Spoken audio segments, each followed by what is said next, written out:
सोचो अगर कोई भी चीज जरूरत से ज्यादा इस्तेमाल होता है तो उसका अंजाम क्या हो सकता है। आज की इस वीडियो में हम यही देखने वाले हैं। इस मूवी का नाम है अनलॉक्ड।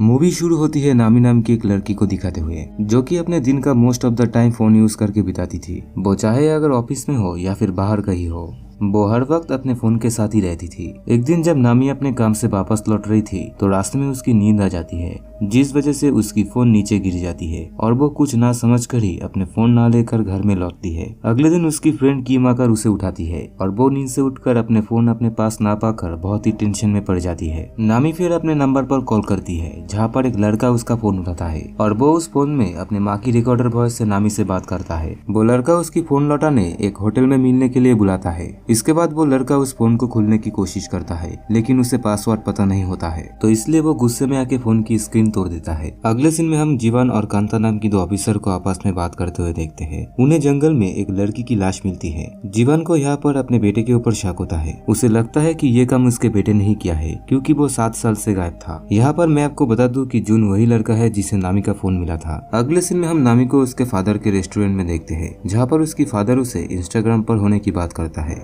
नामी ये सुनकर थोड़ा चौंक जाती है, क्योंकि उसे पता नहीं था कि उसके फादर का भी एक इंस्टाग्राम अकाउंट है। अब कुछ देर बाद नामी को एक प्राइवेट नंबर से कॉल आती है, जिसमें जून रिकॉर्डिंग की मदद से उसे बताता है कि उसकी फोन टूट जाने की वजह से वो उसकी फोन को रिपेयरिंग में भेज दिया और वो जाके सर्विस सेंटर से ही अपना फोन ले ले। इसके बाद नामी अपना फोन लेने वहाँ पर पहुँच जाती है, जहाँ पर उसकी मुलाकात जून से होती है। जून यहाँ पर एक एम्प्लॉय बन के उससे सारा फोन की डिटेल्स और पासवर्ड ले लेता है। फिर इसके बाद हम देखते हैं कि जून उस फोन पर एक स्पाईवेयर इंस्टॉल करके नामी को दे देता है, जिसकी मदद से वो उसके हर एक पर्सनल चीज पर नजर रख सकता है। अगले दिन जून नामी के रेस्टोरेंट में जाता है, जहाँ पर दोनों एक दूसरे के साथ बातें करता है। अब क्योंकि जून उसके फोन को हैक कर चुका था, तो इसलिए वो नामी की हर एक पसंदीदा चीज जानता है और इसकी मदद से वो नामी को इम्प्रेस भी कर लेता है। फिर कुछ देर रुकने के बाद जून वहाँ से चला जाता है। अब रात में नामी ऑनलाइन अपने दोस्तों के साथ बातें करके सो जाती है। दूसरी तरफ जून इन सभी चीजों को देख रहा था और नोट कर रहा था। फिर ऐसा करने के बाद वो एक लड़की की फोटो देखता है। यहाँ पर हमें पता चलता है कि ये लड़की वही लड़की है जिसका लाश उन दोनों पुलिस ऑफिसर को जंगल में मिला था।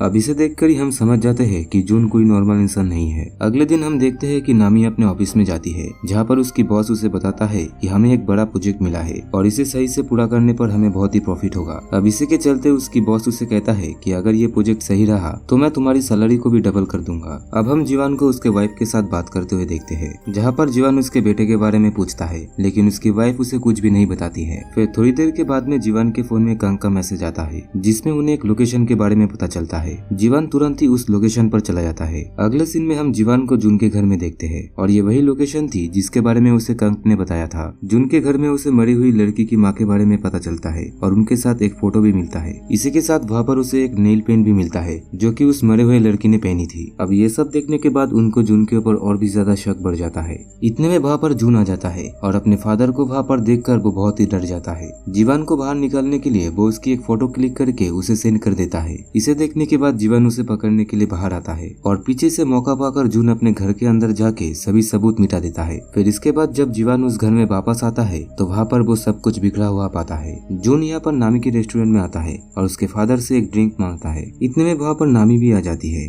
और वो दोनों एक साथ बातें करने लगते हैं। यहाँ पर जून की बातों से नामी कहीं न कहीं उसके ऊपर अट्रैक्ट होने लगी थी। फिर रात में नामी की फादर उससे जून से दूर रहने के लिए कहता है, क्योंकि उसे जून एक अच्छा इंसान नहीं लग रहा था। अब अपने फादर को ऐसे बोलते हुए देखकर नामी भी उससे दूर रहने के लिए सोचता है। दूसरी तरफ हम जीवन को देखते हैं, जो कि उस मरी हुई लड़की की माँ से मिलने आया था। यहाँ पर उस लड़की की माँ बताती है कि उनकी बेटी की फोन कहीं पर गिर गई थी, जिसके कुछ दिन बाद उसका फोन एक रिपेयर शॉप में मिला था और उस दिन के बाद से ही मेरे बेटी के साथ अजीब घटनाएं होने लगी है।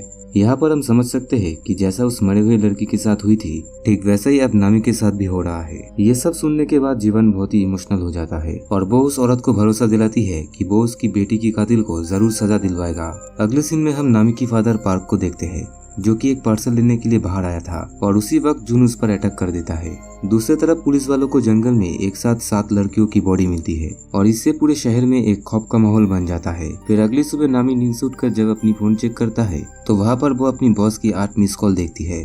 साथ ही उसकी फ्रेंड्स के कई मैसेजेस भी देखती है, क्योंकि नामी ने अपने इंस्टाग्राम अकाउंट में अपने बॉस के बारे में कुछ गंदी बात लिखी थी और साथ ही अपनी फ्रेंड्स को भी उल्टा सीधा लिखा था। ये सब देखने के बाद नामी को कुछ भी समझ में नहीं आ रहा था और इसी सिलसिले में वो बात करने के लिए अपने ऑफिस पहुंचती है, जहाँ पर आके वो देखती है कि सभी उन पर गुस्सा होके बैठा हुआ है, यहाँ तक कि उसके बॉस ने भी उसे जॉब से निकाल दिया था। नामी अब उन्हें कुछ समझा पाती उससे पहले ही वहाँ के सिक्योरिटी गार्ड आके उसे धक्का देकर बाहर निकाल देती है। अब इन सभी चीजों से वो परेशान होके अपने फ्रेंड किम के पास जाती है और पूरी घटना उसे बताती है। किम उसे कहती है कि शायद हो सकता है कि तुम्हारा फोन किसी ने हैक कर लिया हो। इसके बाद दोनों पुलिस स्टेशन में जाते हैं और वहाँ पर कंप्लेन करने के बाद पुलिस उन्हें मदद करने के लिए मना कर देता है, क्योंकि सभी पुलिस उस खूनी को पकड़ने के लिए बिजी थे जो कि शहर में एक के बाद एक लड़कियों को मार रहा था। दूसरी तरफ हम पार्क को देखते हैं जहाँ पर जून ने उसको बंदी करके उसके साथ टॉर्चर कर रहा था। यहाँ पर पुलिस के पास मदद न मिलने पर ये दोनों बहुत ही परेशान हो जाते हैं। इतने में वहाँ पर जून आके उनके फोन चेक करके उन्हें बताता है कि उसकी फोन को किसी ने हैक कर लिया है। वो ये बताता है कि किसी ने उसके फोन पर एक बग सॉफ्टवेयर को इंस्टॉल कर दिया है और इसके चलते वो नामी के पर्सनल डिटेल्स के साथ उसके फोन लोकेशन भी एक्सेस कर पा रहा है। जून फिर नामी को किम से दूर बाहर बुलाता है और बताता है कि हो ना हो तुम्हारे किसी करीबी ने ही तुम्हारे फोन को हैक किया है, क्योंकि ऐसा करने के लिए तुम्हारे फोन का लॉक उसे पता होना चाहिए। अब ये सुनने के बाद नामी को किम के ऊपर शक होती है और उन दोनों में बहुत ही बहस होने लगती है। इसके बाद किम वहाँ से रोती हुई चली जाती है। फिर कुछ देर बाद नामी अपने फोन में किम के साथ फोटो देखकर बहुत ही इमोशनल हो पड़ती है और गुस्से में आके वो अपनी फोन तोड़ देती है।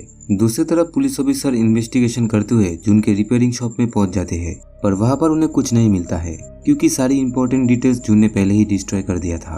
अब इतने में वहां पर नामी भी आ जाती है और बातों बातों में जीवन उन्हें बता देता है कि जून उसका बेटा है और वही ये सब कर रहा है। ये सब सुनने के बाद नामी बहुत ही चौंक जाती है, जिसके बाद वो जून से बदला लेने के लिए डिसाइड करती है और इसी के चलते सभी यहाँ पर एक प्लान बनाते हैं जहाँ पर नामी जून को मैसेज करके अपने घर में बुलाएगी और जैसे ही वहाँ पर जून आएगा तो पुलिस उसको पकड़ लेगा। फिर इसके बाद प्लान के मुताबिक नामी अपने घर में होती है और वो जून को वहाँ पर बुलाती है और नीचे सभी पुलिस ऑफिसर चुप के बैठे हुए थे। कुछ देर बाद वहाँ पर पुलिस ऑफिसर को जून की शक्ल की तरह दिखने वाला एक लड़का दिखाई देता है। पुलिस उसे पकड़ लेता है, लेकिन बाद में उन्हें पता चलता है कि ये जून नहीं बल्कि और कोई लड़का है। फिर नामी के पास पहुंचने पर उन्हें पता चलता है कि जून ने आने से मना कर दिया है। अब जीवन को पुलिस हेडक्वार्टर से एक कॉल आता है जहाँ पर उसका सीनियर उसे बताता है कि इन सभी मर्डर के पीछे उसका बेटा जून है और इसी वजह से वो सीनियर जीवन को इस केस से दूर रहने के लिए कहता है। जीवन फिर नामी को किसी सेफ जगह पर जाने के लिए बोलता है क्योंकि उसकी जान को खतरा है। नामी अपने फादर के घर जाने के लिए डिसाइड करता जीवन अपना नंबर उसे देता है और कहता है कि प्रॉब्लम होने पर वो उसको कॉल करे।